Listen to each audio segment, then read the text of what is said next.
Il Venezia in Serie A per restarci a lungo, le conferme di mister Paolo Vanoli e di Joel Pogliamparo, di tutta la rosa con l'innesto di 3-4 giocatori importanti per rafforzare la categoria. Questa è la ricetta del presidente americano arancio-nero-verde Duncan Ederauer.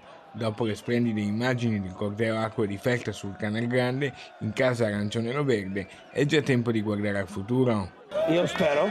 And I think what you saw tonight was we have a very strong team, and most of the players on the team now are under contract for next season. So what we had said to the boys was, if we make it, we stay together next season.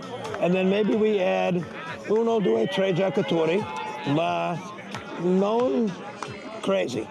Top player della stagione è stato il direttore sportivo Filippo Antonelli. Ci godiamo questo momento che è il risultato di tante componenti che hanno portato a fare un grande percorso che è durato 20 mesi, che è partito l'anno scorso, e un grandissimo lavoro da parte dell'allenatore, grandissimo lavoro da parte della società e dei giocatori e di tutto l'ambiente. Un grazie particolare anche a tutti i tifosi del Venezia.